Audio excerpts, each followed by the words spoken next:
Hai, apa kabar semuanya? Semoga kabar Anda baik-baik saja. Terima kasih karena sudah memberikan support dan juga kesetiaan Anda untuk membangun channel Codot Film. Yuk kita lanjutkan alur ceritanya, sambil siapin kopi dan cemilan, setting suara volume full. Gasken. Chapter 286. Dengan manik batu di tangan, Shihao tidak bisa tenang untuk waktu yang lama. Itu dingin dan berat, memberinya perasaan dingin. Sekarang bukan waktunya baginya untuk memeriksanya dengan cermat, jadi dia dengan cepat menyimpannya. Pelelangan mencapai klimaksnya dengan harta ilahi glamor terakhir, tetapi Shihao tidak memperhatikannya, karena pikirannya sudah mengembara. Dia hanya tahu bahwa gadis rubah surgawi dan wanita bercadar bersaing satu sama lain hingga saat terakhir, dan tidak repot-repot mengikuti siapa yang memenangkan tawaran terakhir. Begitu pelelangan selesai, dia berdiri untuk pergi. Dia telah memperoleh cukup banyak hal baik kali ini dan akan membutuhkan waktu untuk menggunakannya secara perlahan. Adik laki-laki, tolong tunggu sebentar. Pangeran 19 berbicara. Dia masih dengan bijaksana mengungkapkan minatnya untuk membeli patung hitam itu. Matanya dengan penuh perhatian tertuju pada Shihao. Maaf, tapi benda ini sebenarnya tidak untuk dijual. Aku harus mempelajarinya sendiri. Shihao menggelengkan kepalanya dan menolak. Di sampingnya, wanita bercadar itu mengeluarkan aroma yang menyenangkan. Kabut menutupi matanya, memberi mereka daya tarik yang kabur. Bibir cirinya bergerak sedikit. Tidak apa-apa. Seorang bangsawan tidak merebut favorit orang lain. Dia tersenyum. Meskipun ada selubung tipis yang memisahkan mereka, pesonanya yang cerah dan indah tampaknya telah menembus. Matanya sangat cerdas saat dia melihat Shihao. Dia mengundangnya ke pesta. Shihao tidak ingin pergi pada awalnya, tetapi setelah mendengar bahwa itu adalah pertemuan yang akan dihadiri oleh para elit dan orang-orang berbakat dari semua klan, dia menjadi tergoda. Dia ingin mencari tahu orang macam apa yang akan dia lihat di sana. Semua orang telah belajar di luar negeri selama bertahun-tahun. Bahkan mereka yang tersisa di ibu kota tetap mengasingkan diri. Ini adalah kesempatan langka, tambah Pangeran 19. Tak perlu dikatakan, itu bukan pertemuan biasa. Para peserta adalah keturunan keluarga bangsawan atau elit dari semua kekuatan. Bahkan beberapa makhluk tangguh dari Archaic Divine Mountains akan ada di sana. Kamu harus datang. Pada saat itu, saudari ini akan pergi juga. Bagaimana kalau kita pergi bersama? Gelombang aroma mengikuti pintu masuk gadis Fox Clan. Matanya yang tajam begitu memikat sehingga seolah-olah bisa mencuri jiwa seseorang. Pangeran 19 segera berhenti berbicara, karena dia sangat takut terhadap gadis rubah surgawi. Dia tahu betul betapa menakutkannya organisasinya. Latar belakangnya seperti semburan yang dapat dengan mudah membanjiri tanah terlantar. Wanita berkerudung itu mengangguk pada gadis klan rubah dan hendak pergi. Kakak perempuan, mengapa kamu menutupi wajahmu sepanjang waktu? Apakah kami begitu vulgar sehingga kami tidak memenuhi syarat untuk bertemu denganmu? Gadis klan rubah tersenyum. Penampilannya menakjubkan, dan kulitnya sangat putih. Dia menghembuskan napas ke arah kerudung saat dia bergerak dengan cekatan ke depan untuk melepaskan kerudung. Dengan lambaian tangannya yang cantik, simbol-simbol berputar. Wanita bercadar mengangkat tangan kanannya, dan simbol gemerlap muncul seperti cahaya spiritual. Mereka bertabrakan dengan tangan cantik itu, menciptakan efek yang seperti kristal yang hancur saat ribuan keping berkilauan terbang keluar. Kamu sangat galak, kakak perempuanku. Mengapa Anda menjauhkan diri dari semua orang? Apakah Anda bahkan tidak memberi saya salam? Gadis rubah surgawi terkikik. Jari-jarinya yang cantik tidak berhenti saat dia berbicara. Simbol warna-warni mekar satu demi satu seperti bunga ilahi dan terus-menerus melewati jari wanita bercadar itu, menciptakan cahaya yang sangat menyilaukan. Tidak ada ledakan yang mencolok atau fluktuasi yang menakutkan, hanya riak suara yang indah. Seolah-olah sebuah batu dilepaskan ke danau ilahi, membentuk riak-riak kecil. Shi Hao menyaksikan dengan heran. Kekuatan kedua wanita ini berada di luar pemahamannya. Pertarungan tangan kosong yang singkat dan tabrakan diam-diam lebih hebat dari apapun yang dia saksikan. Dia menyadari betapa kritisnya situasi barusan, dan hidup atau mati bisa diputuskan dalam sekejap mata. Jangan panggil aku, kakak perempuan, aku mungkin tidak lebih tua darimu. Wanita berkerudung itu berkata saat dia melakukan serangan terakhirnya. Dia kemudian mundur seperti angin sepoi-sepoi, secepat kelopak berkilau menari di angin. Apakah begitu? Mengapa saya merasa seperti saya yang lebih muda di sini? Saya masih agak muda. Gadis rubah surgawi berhenti menggerakkan tangannya yang cantik dan juga menjauh. Dalam serangan terakhir, tabrakan antara keduanya menciptakan gerakan bergelombang yang cukup kuat untuk menghancurkan artefak berharga. Jilbab itu akhirnya diangkat, memperlihatkan setengah dari wajah yang adil dan berkilau.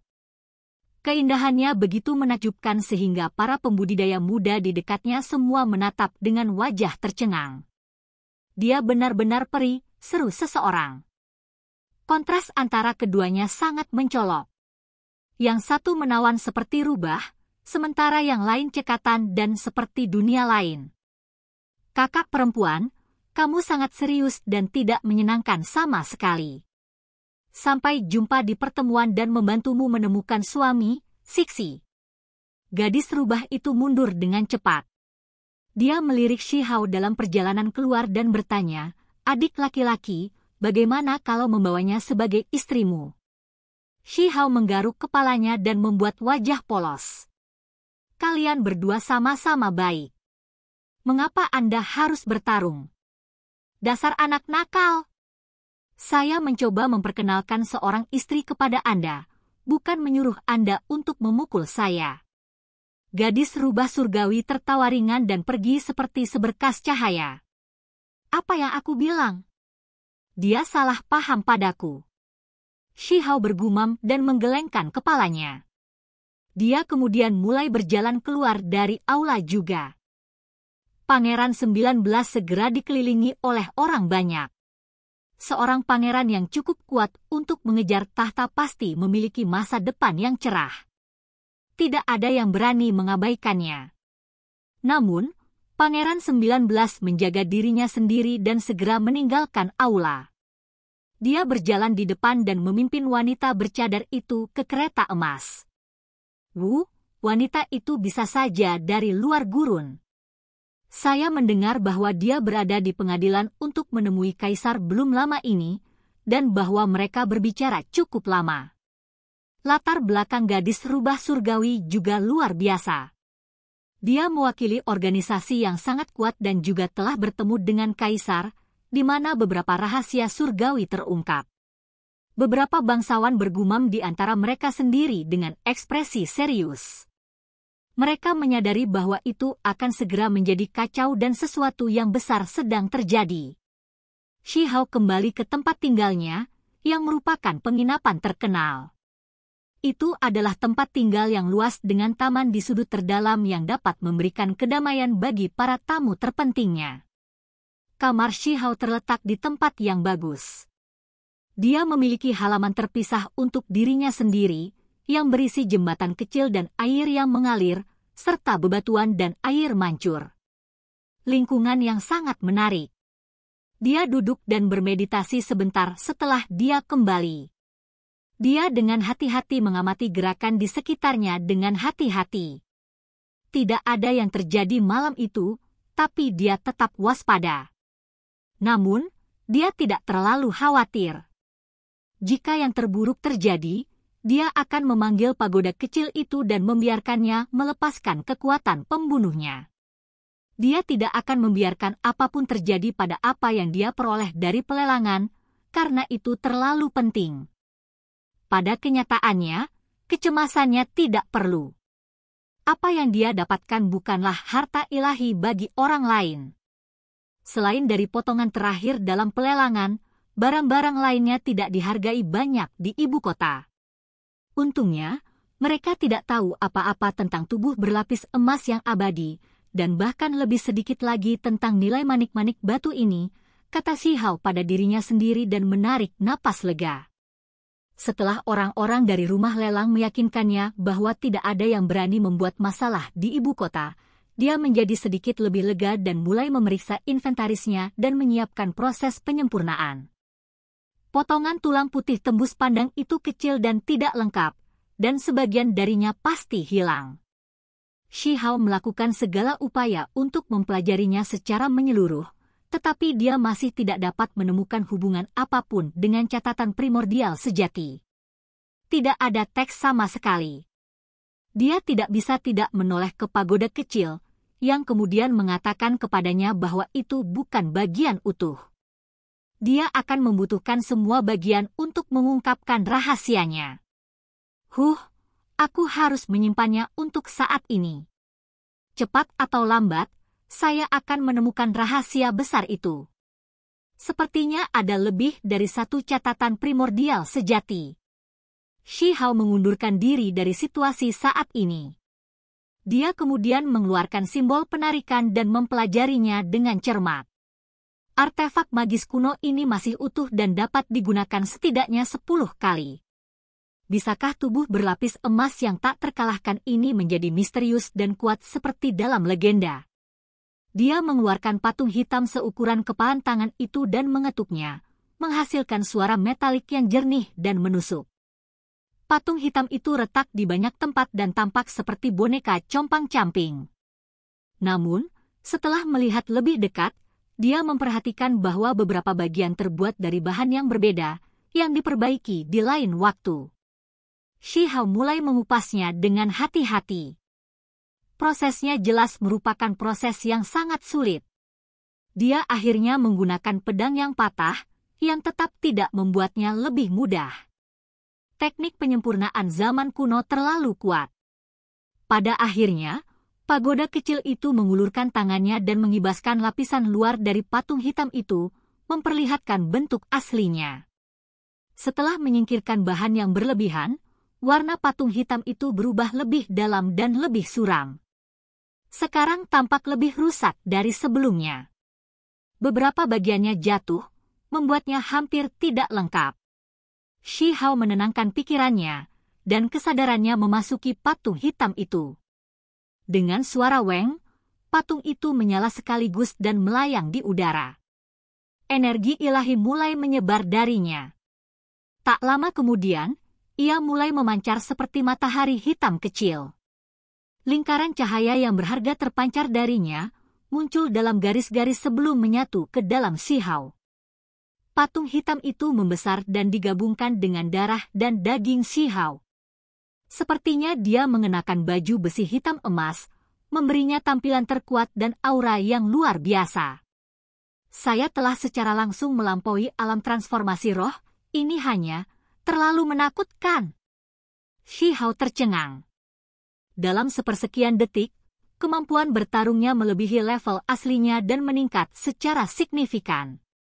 Aman untuk mengatakan bahwa kemampuan tubuh berlapis emas yang abadi sangat luar biasa sehingga setelah digabungkan dengan tubuh fisik seseorang, itu bisa membuat kemampuan bertarung seseorang melambung dan menembus batasnya. Transformasi itu seperti mengubah manusia fana menjadi dewa. Mengikuti saran dari pagoda kecil, dia tidak melakukan upaya lebih lanjut dan berhenti meningkatkan kemampuan bertarungnya ke tingkat yang lebih tinggi.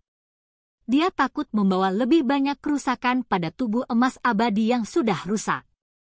Tunggu sampai bahan yang benar-benar cocok dengannya ditemukan.